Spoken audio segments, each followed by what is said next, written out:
bantu benshi ahubwo iyo umutima ubabaye niyo mpamvu umunyarwanda yavuze ngakuzuye umutima agasesekara Wifuza gusenga Imana ikubite Irwanya ubugingo Imana ikubite Wifuza amahwemo Imana ikubite Ayiwe nkubitira ikindi Imana Nkubitira Imana Nkubitira ikindi Nkubitira Imana Nkubitira ikindi Imana Nkubitira Imana Nkubitira ikindi Imana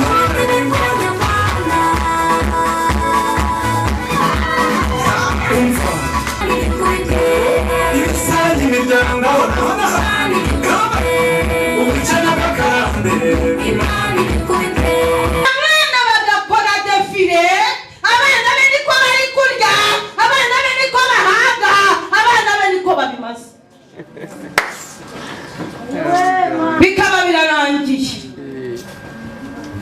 baza noneho wa wundi watangira nimero ya mbere gukaraba mu ntoki akaza akavuga ati mama narangije ngo ni mujye gukombira safuriya ngo bakajya murabona uko iyo wacumbye ubugari ati tukayikokora tukagera no ku rugogo rwo hasi tukarangiza ati twarangiza tugakomba ya sahani yari iriho iki isosi munyagikome uwo muntu yakomeretse kuva ari umwana muto cyane icyabayeho nuko nawe amaze gushaka kumubwira ko abana be bishwe n'inzara ntacyo byabaga bimubwira nabo yabataye ari 6.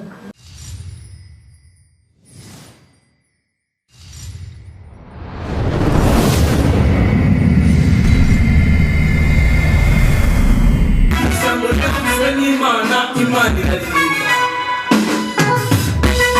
amashyigo yose haleluya yakano kitoremera nsambe cyo kumisaye haleluya ndavuga inkoni niwe muretse mvuga inkoni ndavuga inkoni inkoni irindi jambo umwana yavuze ku muntu mureke mvuga inkoni ndavuga inkoni imana isanga imigishije ndavuga inkoni inkoni irindi jambo umwana yavuze ku muntu mureke mvuga inkoni yakubise farawo turi muri gutaha ikadukura mu murego twari tubabaye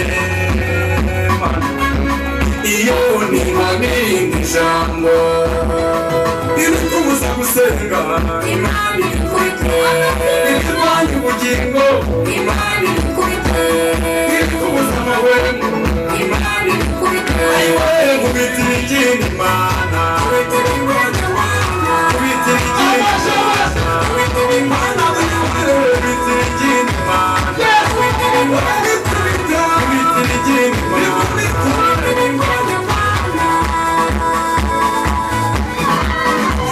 umva irikubuza urushako Imana ikubite ibisangi imiryango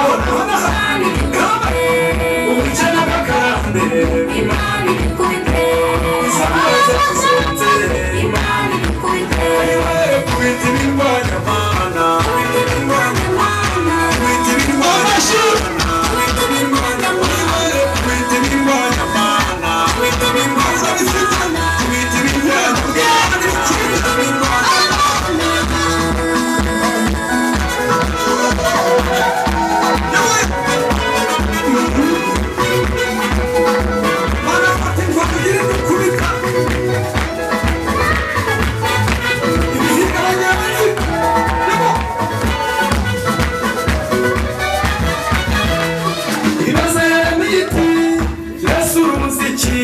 ateganya inkoni y'umurinsego ese waraye neza uko ari n'ijambo ryanjye kugira ngo ndisohoze kandi tubona ribwiye ndamanuka nkamurinda iyo inkoni irize yukuka inkoni inaza yaramiti yasura umuziki ateganya inkoni y'umurinzi ese waraye neza uko ari n'ijambo ryanjye kugira ngo ndisohoze kandi tubona ribwiye ndamanuka nkamurinda iyo inkoni irindi jambo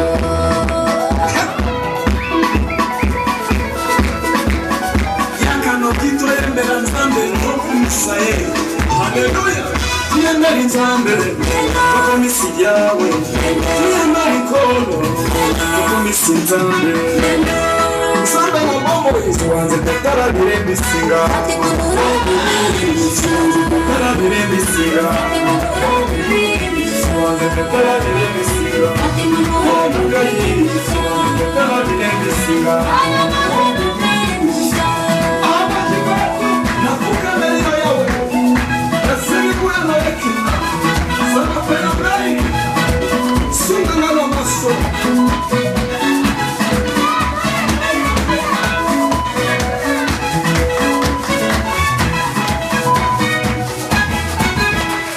Nahuye n'ibibazo amakuba yahagurutse ariko kubera ijambo Imana yari yavuzeho ikubita ibyari ibumoso hari ibyo yakubise inyuma no mu minsi yashize hari ibyo yakubise kugira ngo mbone inzira Imana ndabihamya Imana ifite inkoni irindi jambo ntiwibagirwe nahuye n'ibibazo amakuba yahagurutse ariko kubera ijambo Imana yari yavuzeho ikubita ibyari ibumoso hari ibyo yakubise inyuma no mu minsi yashize hari ibyo yakubise kugira ngo mbone inzira Imana ndabihamya Imana ifite inkoni irindi jambo ntiwibagirwe ibikubuza gusenga Imana ibikubite ibirwanya ubugingo Imana ibikubite Imana ibikubite kubita ibirwanya Imana kubita ibirwanya Imana kubita ibirwanya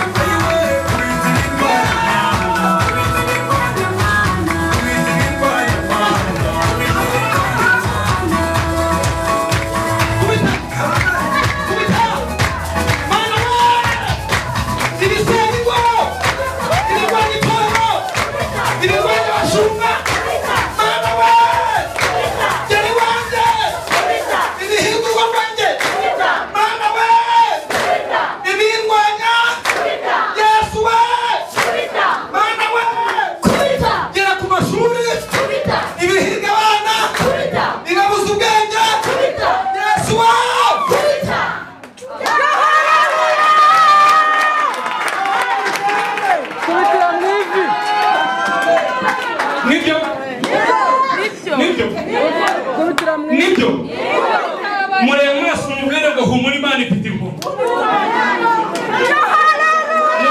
ibumoso hari ibyo umva hari ibyo yakubise inyuma no mu minsi yashize no mu myaka yashize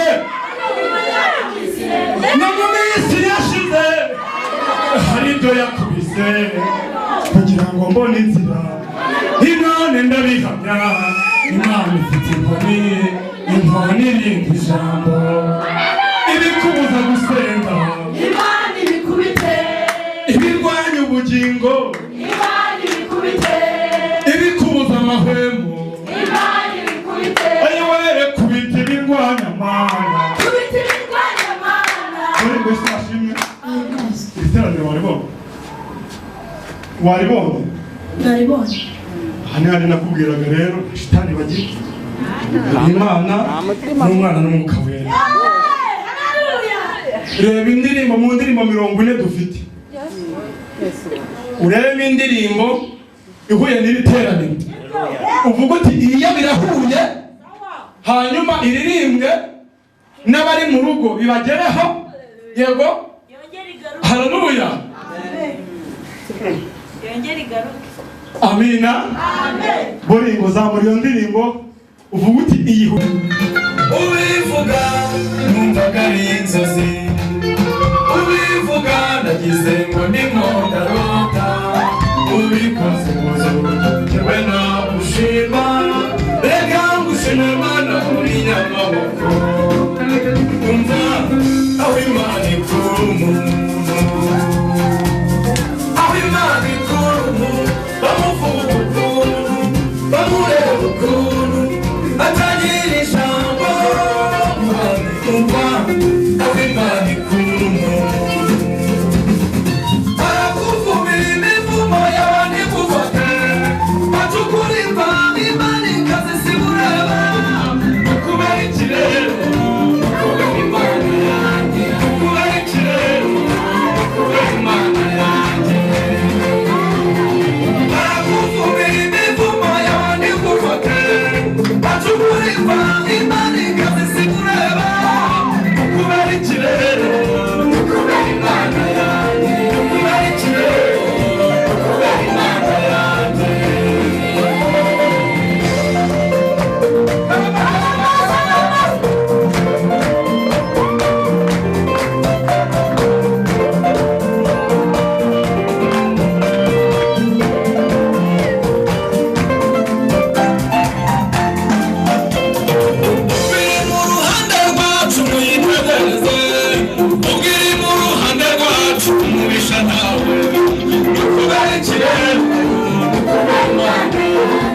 ngo iki yongere igaruke ayiwe mperutse kuyibona ayiwe mperutse kuyibona reka nsabe François tambuka François uze usenga Imana twinjiye mu mwanya mwiza ariko reka mbabwire nimukomere Imana igaruka ku buzima bwawe igaruka mu bana bawe igaruka mu kazi kawe yongere igaruke muri page zawe ku buzima bwawe igaruka no murera yone Imana yongere igaruke Mana y'Aburahamu na Isaka na Yakobo, Mana y'ikiranuka turagushimiye. Wabanye natwe warinze ubugingo ndetse n'umubiri. Wabanye n'ababyeyi wabanye n'abagabo turagushimiye. Wabanye n'abakobwa wabanye n'abasore. Waturinze ibyago n'amakuba. Mana ihimbazwe. Warinze amaso yacu amarira. Warinze abaturage kumva inkuru. Uravuze ngo amamara. Wabanye natwe wadugizeho uburinzi. Kubera ko ibyagomba kutwica byari bihari. Wabaye mu ruhande rwacu. Watubereye Imana. Turavuze ngo amamara. Yemerera cyane ubona n'iteraniro. Urikiza amaboko y'Imana akomeye. Dukubisasa imbaraga z'abazimu, imbaraga z'abarozi, byapfuye bitizera, bigendera mu mwijima. Imbaraga zose zirwanya abera, imbaraga zose zinaniza. Katika jina la Yesu, yemera ijambo rigiye kumva, ritubera impamba n'urwego, rizatugeza mu ijuru. Tumukomeye mu mashyi, tumuvugirije impundu, kuri Imana. Amen. Umuhanuzi Yesaya ibice 61 umurongo wa mbere. Yesaya 61 igice cya 61 umurongo wa mbere. Mutwe w'ijambo w'uyu munsi uravuga ngo dufite Imana ikiza ibikomere. Yesu nashimwe. Birashoboka kumaze igihe kirekire ugendana n'ibikomere bitandukanye, ariko itangazo ryo kuri uyu munsi ngutangarije yuko dufite Imana ikiza ibikomere. Komera Imana amashyi menshi cyane. Turasoma mu izina rya Yesu Kristo. Umwaka Uwiteka azagiramo imbabazi ni uyu mwaka w'ibihumbi 2022. Niwo mwaka ku buzima bwawe Uwiteka azakugiriramo imbabazi. Niwo mwaka Imana igiye kukugiriramo imbabazi. Niwo mwaka ugiye kubona Imana bundi busha. Umwuka w'Umwami Imana ari kuri nge, kuko Uwiteka yansize amavuta ngo mbwirize abagwaneza ubutumwa bwiza. Yanumye kuvura abafite imvune mu mitima cy'akarongo no kumenyesha imbohe ko zibohowe cy'akarongo no gukingurira abari mu nzu y'imbohe. Imana ishimwe. Amen. Funga Bibiliya. Yesu nashimwe. Nababwiye ngo dufite Imana ikiza ibikomere. Yesu nashimwe. Abantu bakomereka mu buryo bubiri. Shobora gukomereka ku mubiri. Iyo ukomeretse ku mubiri ujya kwa muganga bakakuvura, ndetse nawe icyo gikomere hari igihe ubasha kugira guterewe kukiyoza ugakuramo umwanda. Siko bimeze. Icyo gikomere rero cyorohera uwakomeretse gukira. Ariko tugiye kwibanda cyane ku bikomere byo mu mutima, ku gikomere cyo mu mutima. Igikomere cyo mu mutima ni igikomere cy'imbere, ni igikomere umuntu agendana yanakunyuraho ntumenye ko yakomeretse. Ni igikomere umuntu atakubwiye ibye utamenya yuko yababaye. Igikomere rero cyo mu mutima ni igikomere gikomeye cyane. Ni igikomere gikizwa na Yesu Kristo wenyine. Yesu ashimwe. Umuhanuzi Yesaya aho tumaze gusoma aravuga ngo misiyo yazanye Yesu Kristo ni ugukiza inkomere, ni ukubohora imbohe. Yesu nashimwe. Yesu ashimwe cyane. Misiyo iri très important kuri Kristo ni ukugira ngo wowe wakomeretse, wowe munyamubabaro, wowe washenjaguwe n'agahinda, Yesu Kristo azakomore. Nicyo cyamuzanye. Yesu nashimwe. Yesu ashimwe cyane. Birashoboka rwose kumaze igihe kirekire warakomeretse ugendana n'igikomere, ariko itangazo gutangarije uyu mwaka wa 2022 ni umwaka ku buzima bwawe, umwaka w'imbabazi, umwaka wo kugutabara, umwaka wo kugukiza icyo gikomere. Ni umwaka wo kwinjira mu mashimwe. Yesu nashimwe. Ni umwaka udasanzwe. Niyo mpamvu iri jambo ndi kukubwira wewe wakomeretse ndetse wakomerekejwe ngo wumve komisiyo ya Yesu Kristo ku buzima bwawe ari ukuza kugukiza icyo gikomere. Yesu nashimwe cyane. Umutima w'umuntu burya ni muke, umutima ubabaye ntabwo wabasha gusa kugeze muri groupe runaka, ugeze mu bantu benshi. Ahubwo iyo umutima ubabaye, niyo mpamvu umunyarwanda yavuze ngakuzuye umutima agasesekara inyuma n'umubiri wose ububabaye. Wowe rero wakomerekejwe uyu munsi igihe nk'iki, ndakwifuriza ko uha agaciro umwami wacu Yesu Kristo, ukamwakira nk'umwami n'umukiza wawe, ukamwakira nk'inshuti irenze inshuti zose zo mu isi ujya ugira. Kuko we rata iyo abantu bakubwiye mbese bakwigijeyo, bagutaye, bakugiriye nabi, Yesu arakubwira ngo nshuti yanjye ndagukunda. Bose badahari Yesu ni uhaboneka akavuga ngo ndagukunda. Komera Imana amashyi menshi cyane.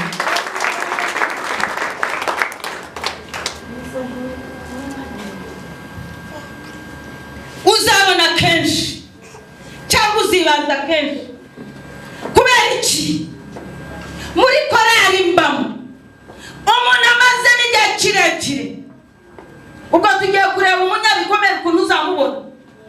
Uzabona gute umuntu wabanye n'ibikomere kuva avuye mu nda ya nyina akarerwa akomeretswa. Reka nkubwire nk'urugero, umwana warezwe wenda na mukase, yamara kumurera akamurebera amwima ibyo kurya. Yaha umuntu wigeze amate mu wanyaje arambwira ngo kurerwa na mukase ni ikintu gikomeye cyane, ariko nshimira Imana ko ntarezwe na mukadada. Arambwira wenda nawe urera umwana utabyaye ubyumve wihane nimba hari akantu wajyaga ukora. Arambwira ngo bo barezwe ari abana 6 mama wabo yarabasize, noneho abyara abana 2 ahageze. Amaze kubyara abana 2, icyakurikiyeho ni iki? Bakundaga guteka ubugari kenshi saa sita. Ubwo ubyumva ni abanyacyangwa ni n'indagara. Noneho mukasi ikintu yakoraga ni iki? Isaha yo kurya iyo yabaga igeze, yabatondeshaga umurongo akababwira ngo mujye gukaraba intoki. Kandi ubugari bwageze hehe? Ku isiniya. Isosi iri hariya. Abana be babanje gukaraba mbere, bageze ku isahani batatse mo bararya. Abandi baragendaga, yashize hari ibase simbizi icyo bakabirabiragamo, agakaraba uwa mbere akabanza kwipereza imbere ye ati mama ati nakaraza subirayo, ntabwo rero izo nzara zawe uko zimeze. Undi nawe akaza ati mama ndarangira subirayo, ntabwo kimeze urashaka kunterera abana izo subirayo.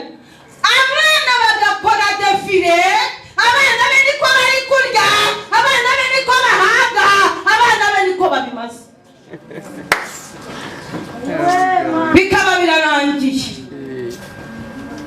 Baza noneho wa wundi watangaye nimero ya mbere gukaraba mu ntoki akaza akavuga ati mama narangije ngo ni mujye gukombira safuriya. Ngo bakajya, murabona uko iyo wacunje ubugari ati tukayikokora tukagera no ku rugogo rwo hasi tukarangiza. Ati twarangiza tugakomba ya sahani yari iriho iki? Isosi. Munyagikome uwo muntu yakomeretse kuva ari umwana muto cyane. Icyabayeho nuko nawe amaze gushaka kumubwira ko abana babishwe n'inzara. ntacyo byabaga bimubwira, nawe yabataye ari batandatu.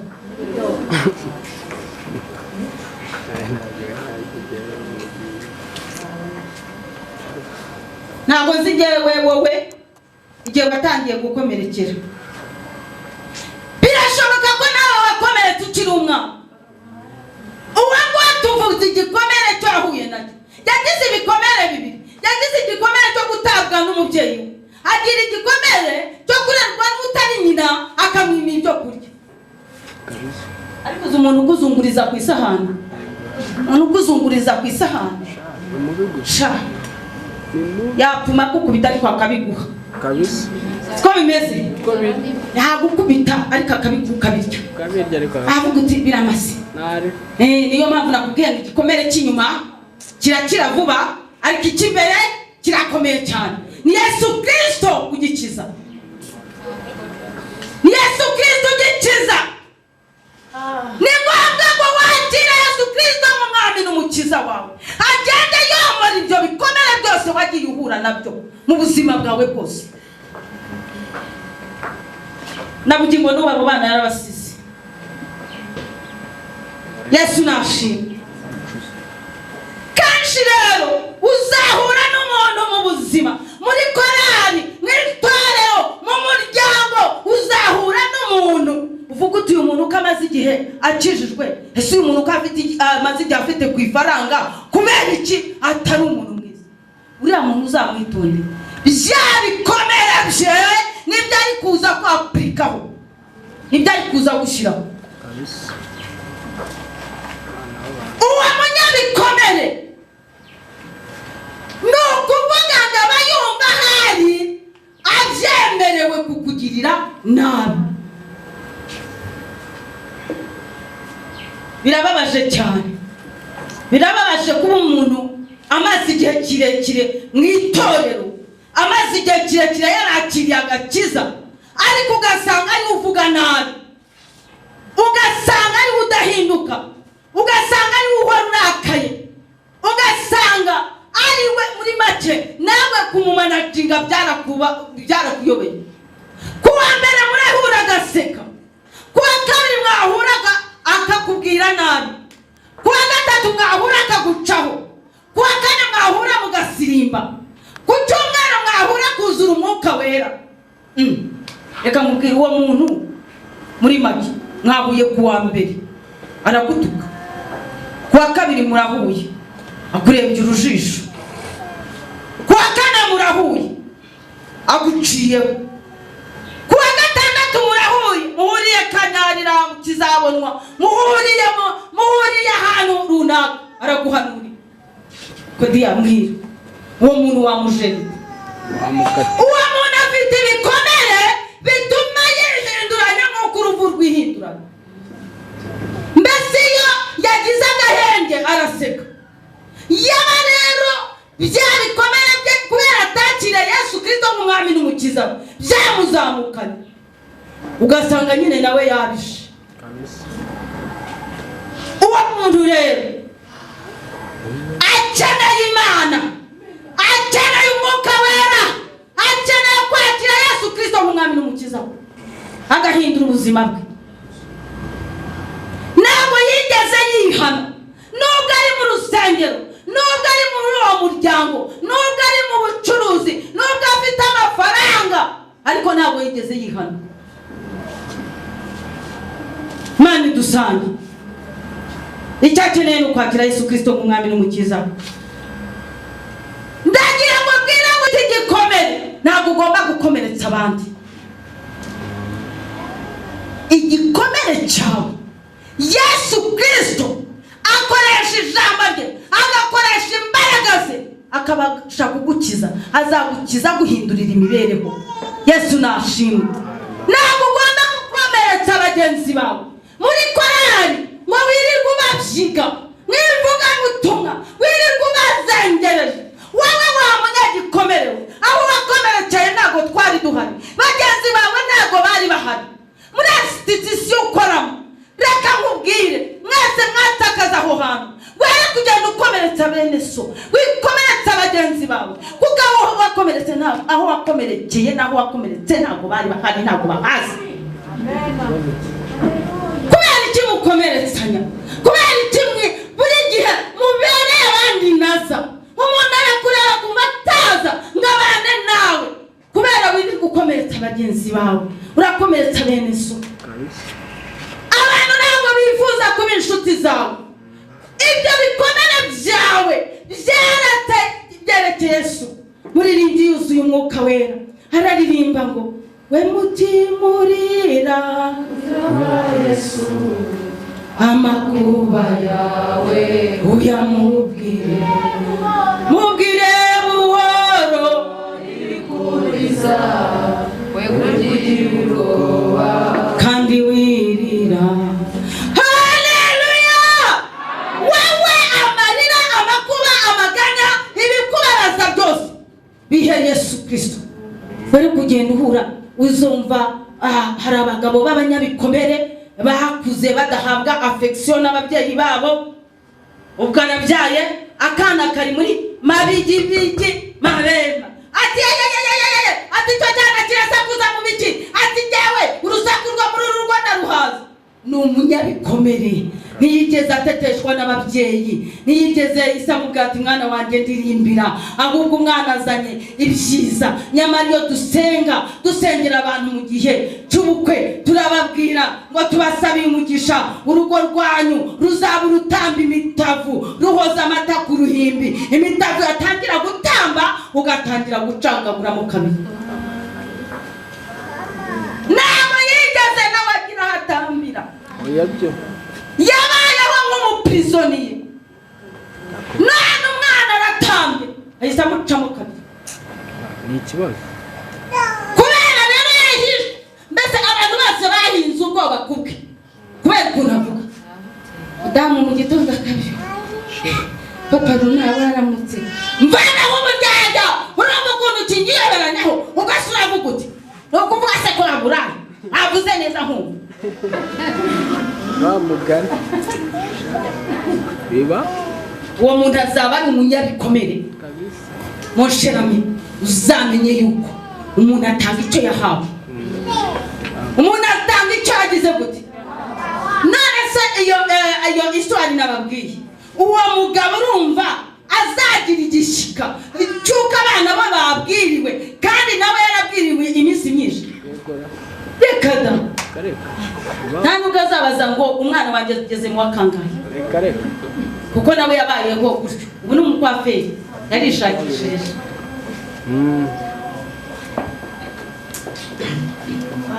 ariko ikintu kibabaje kurenza ibindi ni ukuba umunyabikomere ukagenda ukomeretsa abandi abuzi nawe utazi batigeze bamenya abo wakomerekeye batabigizemo uruhare warangiza ukaba uba mu rusengero ukaba warananiwe kwakira Yesu Kristo nk'umwami n'umukiza wawe. Imana idusange. Uwo muntu rero ageraho w'umunyabikomere agahinduka umurwayi akagenda akomeretsa kandi uwo muntu muzingorana agira umunyabikomere usiko ashobora no guhura nk'ushobora guhura na Pastor Diane yaraje kungirira neza ariko kubera ndi umunyabikomere Diane namubona ni yambaye uyu nguyu kambwira mama Bishop nashakaga tuvugane aho kugira ngo mwakire muyakenya numve ni ikimani muntu nyeho muhitamo kubita amwigiza kabisa nabaye wangenyine ntabwo nshaka kubana n'abantu icyo gikomeye cyo mu mutima ndaguhamiriza ko kivurwa na Yesu Kristo wenyine kabisa wenyine gusa wenyine kandi uwo muntu ntashobora gukorera Imana mu buryo buhagije nta nubwo ashobora kwinjira mu isezerano rye reka da none se reka mubwire umuntu wese azaguhamagara ashaka kukugira neza umutarutse none se bya bindi Imana yakuvuzeho bizasohora ryabo. Buriya buri wese n'umumaro ku buzima bwawe, n'umukozi wa mu rugo n'uw'umumaro. Muribuka inkuru za Elisa, mwibuka ko umukozi we wo mu rugo ari we wabyutse kare akareba hakurya akabona ko batewe, agasubira mu nzu akamubwira ati twatewe. Buri muntu rero wese n'umumaro. Ibaze yaba yarigize igikuta atemera kuvugana n'umukozi, bari burinde bamugeraho. Yari yambaye imbaraga z'Imana ndabyemera, ariko buri kuva bari bakiri hari yatangiye kuzura umwuka we, atangira guhamagara Imana. Niyo mpamvu yohereje imbaraga, aravuga ngo Mana nubeho mama Yesu izina rya Yesu Kristo. Hari ndabagera mati nimuze mujye kubereka uwo muntu mwaje gushaka hari, ati nimuze baramukurikira abageze isomana. Yesu nashi buri wese n'umuntu kabisa wese. Wowe rero niba wumva ujye ukomeretsa bene so, n'umwanya wawe wo gutekereza, ariko se namenye yuko Yesu agira neza. Ese importance ya Yesu Kristo kuza gucungura umuntu nigeze nyihagaciro? Ese aho sinabifashe nka histoire? Ese mbese ushobora kuba uvuga Yesu kururimi ariko mu mutima wawe ntawe urimo?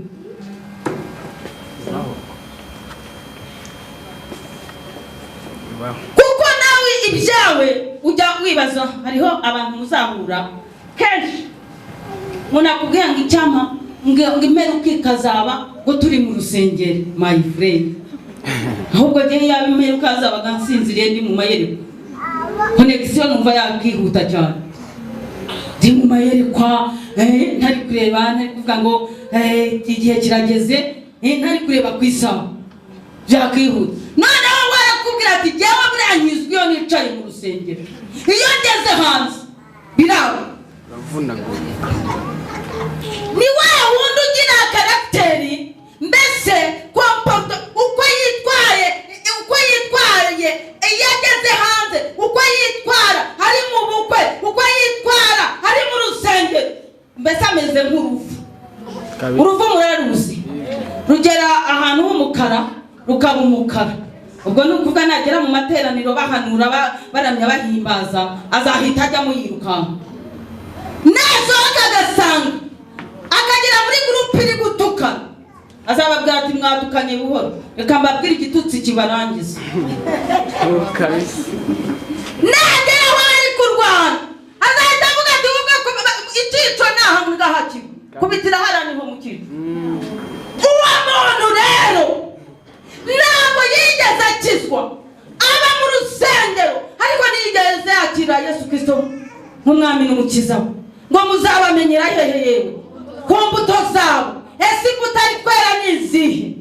Ndabyemera yarakomeretse, ariko ntabwo ashinzwe gukomeretsa abantu bose. Siko bimeze? Siko bimeze? Ucitse intege wihebye, menya yuko ufite data wa twese mwiza. Ariko reka mubwire, Imana izi amanimero y'abantu bose bo kuri iyi si. Wari ubizi? Igihe cyose nubekera kuri telefone, Imana iba yabyumvise. Imana izi nimero zose ukompoza, ibyo uvugiraho, ibyo ubeshya, ibyo ugambana, ibyo byose, waba umuzungu waba umwirabura, ibyo byose Imana irabyumva. Iyo Mana data wa twese mwiza yabuzwa n'iki kukurengera? Yesu Kristo ari Golgotha yaduhaye icyitegererezo cyiza, ngo yaragezaho agiye kuva mu mubiri, ngaravuga ngo data ubababarire kuko batazi icyo bakora. Arangije aravuga ngo shize ubugingo bwanjye mu biganza byawe. Ariko wowe meze nka Simoni Petero, umwuka wa Simoni Petero wo kurwanira mu mubiri. Simoni Petero yakurikiraga Yesu ariko akagendana n'agakeregeshwa ke k'inkota. Simoni Petero agiye kubona shebuja bose, abona bamuteye urushi, avuga ati n'ikindi gihe nimuzatumenyere mwabaginga. Ikintu yakoze n'iki? Yahise tugutwi ati jya mwumviririje igihe mwatugendeyeho, reka urwo gutwi maze nkumani, nimwe mwamenye amakuru y'ibyacu. ariko wenda hamya banza wowe waca nimba waca ukuboko nimba waca umunwa ntabwo nzi ikintu ukurikije icyakuzengereza nimba ari uwakwimye ibiryo wakubita akaboko nimba ari uwakuvuze waca umunwa sinzi icyo wakora wuzuwe wema n'uwo mwuka wa Simoni Petero wo kwirwanirira yabatarakira Yesu. Niyo mpamvu Yesu Kristo ajya atubwira ngo urugamba turimo kurwana ntabwo ari urw'umubiri n'urw'umwuka. Manishi amen. Akira Yesu Kristo nk'umwami n'umukiza wawe. Uravuga ngo umaze igihe kirekire ukijijwe, ariko nasanze ibyakagakiza buri munsi duhora ku mavi,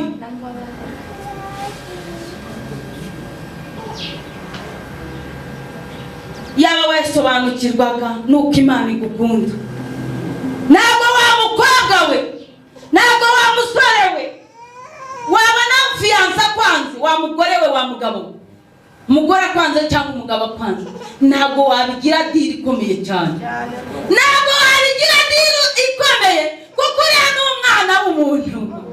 Wowe uremwa ntabwo yarahari, Imana ikuvugaho ntiyarahari, na mama wawe wakwibyariye ntabwo yigeze yumva umugambi w'Imana ku buzima bwawe. Wicyakoze ni ukuri yumviye ubushake bw'Imana, aragutwita, arakubyara, agushyira hari, arakurera, arakosa, ariko imyaka 2 igeze aravuga ati n'ikindi gihe ntabwo binabivamo, akuvana ku ibere rye, ahita agushyiraho urusenda kugira ngo ikindi gihe ntuzongere kuritinda.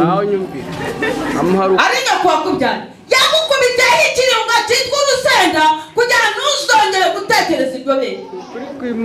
Nane fiyanse yanyanze, umugabo yanyanze, umugore yanyanze, aho kugira ngo wibuke urukundo rw'Imana ku buzima bwawe, biragukamuye, bikumbujije amahoro. Biriya bikomere rero by'imbere mu mutima akenshi biva ku miryango. Iyo famiye yakwanze ntabwo ujya rwose wumva bikorohera, bigushyira mu nzira y'abadayimoni yo kwanga kubabarira. Iyo umugabo yakwanze bigushyira mu nzira y'urwaba rwo kumva utamubabarira. Iyo umugore yakwanze bigushyira mu nzira y'urwabo rwo kumva utamubabarira. Wabyumvise? Ni ukuvuga ngo ibyo bikomere biva mu muryango, biva ku nshuti yawe yahawe, bigucukurira urwobo rw'irimbukiro. Ariko ibitangazo gutangaza, ibitangazo sha nyuma ya Sawuli hari Dawidi. Haleluya! Nyuma ya Sawuli hari Dawidi. Manishim, reka nkubwire ayo mafoto wirirwa ureba kuri WhatsApp nizo message yakwandikiye bigatuma utabasha gukomera mu rugendo, utabasha kutumbira ku Mana yawe ngo wibuke urukundo rw'Imana yawe ku buzima bwawe. Ayo mafoto ndakubwira uyu munsi ukore delete, siba message, siba izina rya Yesu Kristo. Musore yarakubwiye ngo abivuyemo arakwanze, mubwire ngo ntabwo wari uwanjye, wowe wari uwo kuzajya urara unkubita amakofi. Uhita udiritinga mu izina rya Yesu. Umukobwa arakubwiye ngo arakwanze, mubwire uti ntabwo wari uwanjye, wari uwo kunca inyuma, wari uwo kuzatuma mbura ubugingo. Diritinga mu izina rya Yesu Kristo. Niba ari naza yo gutuma utazagera mu bwami bwo mu ijuru, agomba kuvuga atavugishijwe n'ubushake bwe, akavuga kubw'imbaraga z'Imana, akavuga ngo nta gushaka. Diritinga mu izina rya Yesu. Umubwire ngo nyuma ya Sawuli hari Dawidi. Manishimwe. Haleluya! Nyuma y'ukugerageza haza ukurwanira. Manishimwe cyane. Nyuma ya Sawuli hari Dawidi, ariko nako gatahana. Nyuma ya Sawuli hari Dawidi. Nyuma y'ukubwiye ko n'agaciro ufite, hazaza none uvuga ngo uruwa agaciro. Nyuma y'ukubwiye ko ntacyo umaze, hazaza ukubwira yuko ahubwo muri iyi si ntawe uhamwe nawe. Yesu nashimwe. Nyuma ya Sawuli hari Dawidi. Dawidi aho icyo ngusaba igikumaniye amavuta urumva nyine kubera yuko yari yarakubwiye Imana we uyu muhungu nari namujyanye muri famiye we nari naramupresentise kwanko ayitata we ubu sinzasubira yo gupresent undi muhungu diritinga nyuma ya sawe kandi Dawidi n'izina rya Yesu nashi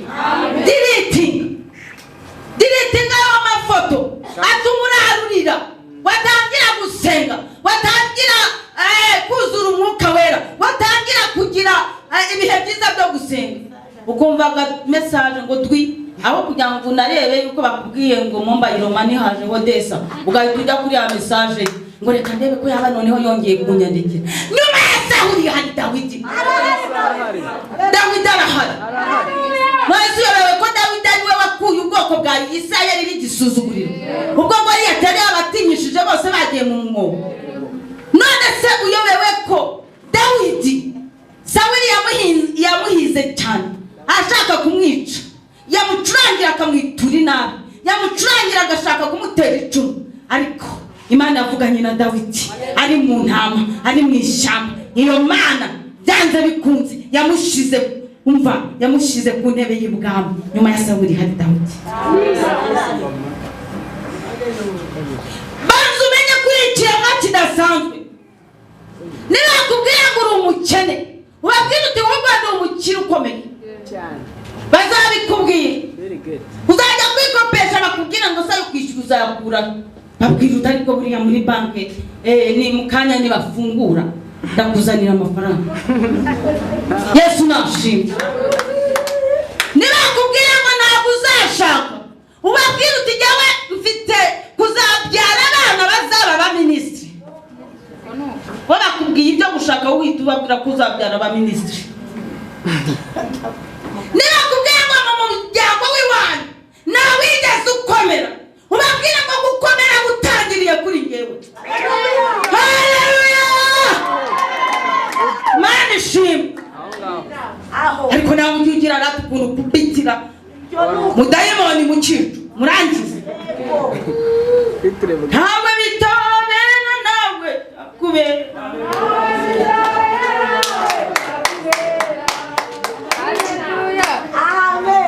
Yesu nashimwe reka nkubwire kuneutraliza ibitero byose Satani ajya kurasaho uvuge contraire y'ibyo bavuze bakubwira ngo ntago uzagira inzu mu mujyi wa Kigali ubabwira uti ngewe ngo nzubaka itaje Yesu nashimwe ngewe nzubaka itaje plaza z'inzu yanjye ndazitekereza ariko nta nzu ndabona bisa hano muri uyu mujyi wa Kigali kandi ubwo baraye bakwirukanye mu nzu iyo kanyabujya Satani atinya we nta nubwo ashaka izisanzwe ntasanga ashaka ibyumba bibiri na salo arashaka itaje kakubwira ngo mu muryango w'iwanyu se hari uwigeze aba no muri kadasitiri muzima ngewe rero kubera yuko ndi ubudasanzwe ngomba kuba mu ikaro muri etaje kubera Imana hari icyo yamvuzeho haleluya Mana ishimwe reka mubwire buriya biriya bikomere byo mu mutima impamvu wabigendanye igihe kirekire impamvu byageze naho bituma uba ukomeretsa bagenzi bawe nuko uri umunyantege nke wagize intege nke mu gusenga nawe ubwawe rata ugira dute wicara ushidikanya ku by'Imana yavuze kuri wowe ni wowe wa mbere uvuga ngo harya oya ntukavuge ngo harya ira jambo rya harya niryo Satani yabwiye Eva muri Eden agiye kumuriganya umugisha yaramubwiye ngo harya Imana yaravuze nawe rero niba ujya wicara ku masezerano yawe ukavuga ngo harya umenya yuko warangije kunyaruka wavuye muri autorité wavuye mu mbaraga z'Imana winjiye muri faiblesse wabuze imbaraga ahubwo uvuga ngo Mana mu gitondo reka mbabwire akabanga n'ujye ubyuka mu gitondo ujye wakira ibintu bya rutura siko bimeze umugabo wawe asize Sangiza hariya nyine ku kameza aho bose bayadusigira fatiriya Sangiza kugira ngo Mana haleluya Mana ndagushimiye haleluya avamiti nakiriye 500 kandi imibare yo muri iyi minsi irakomeye Mana ndagushimiye ko iyi 500 igiye kuzana rasiyo y'ibihumbi 10 par jour haleluya wabyumvise ugahita uyaturiraho inoti y'ibihumbi 10 siko bimeze ya Sangiza ukabikubye 10 mu gitondo banzu senga usohotse nawe ibyo byose wabyutse uri kwigorora ishuka uri kuyikuramo ugira ikintu wumva ushaka kugera kuri uwo munsi tangira wihanurire nakiriye birata z'abana banjye babanya amadistinction guhura nabo umumaro ku buzima bwawe komera Imana bashimishe cyane Yesu nashi tugeze mu gihe cyo gusengera mu kuri no mu mwuka igihe cyo guhamiriza Satani ko dufite Imana idukunda kuko Satani agutererwa ubwoba mu kukwereka uwakwanze mu kukwereka uwakubenze mu kukwereka uwakubeshye mu kukwereka aho byananiranye ariko tugeze igihe cyo kubwira Satani ngo dufite data wa twese mwiza Imana ituzi umwana w'umuntu ataratumenya haguruka dusenga Imana birashoboka ko wakomeretse birashoboka ko wakomerekeje ntabwo nzi uko bimeze ubivuga numvaga ari inzozi ubivuga nagize ngo ndimo ndarota ubikoze njyewe nagushima reka ngushime Mana uri nyamaboko umva aho Imana ikura umuntu aho Imana ikura umuntu bamuvuga ukuntu bamureba ukuntu atagira ijambo umva aho Imana ikura umuntu barakuvumira imivumo y'abandi kuvaka bacukurirwa Imana ikazisibureba kubera ikirere kubera Imana yanjye kubera ikirere kubera Imana yanjye barakuvumira imivumo y'abandi kuvaka bacukurirwa Imana ikazisibureba kubera ikirere kubera Imana yanjye kubera ikirere kubera Imana yanjye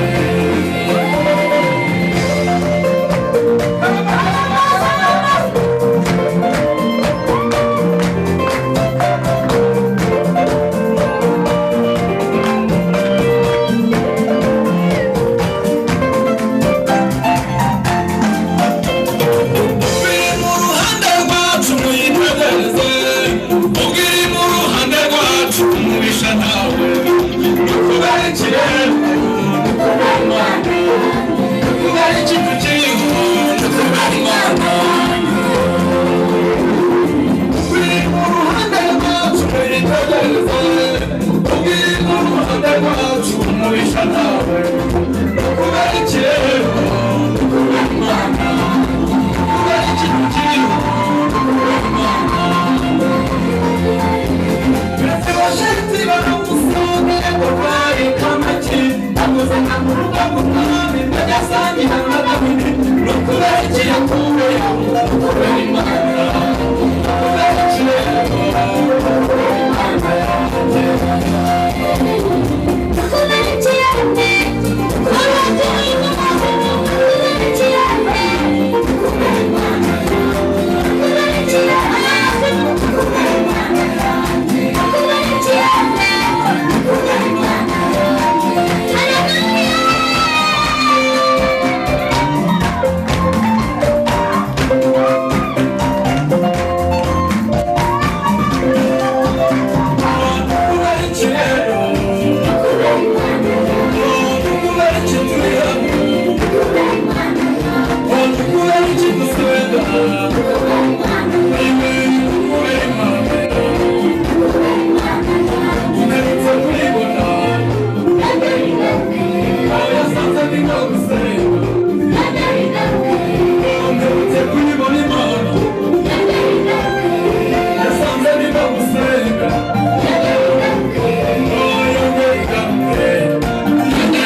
yongere igaruke.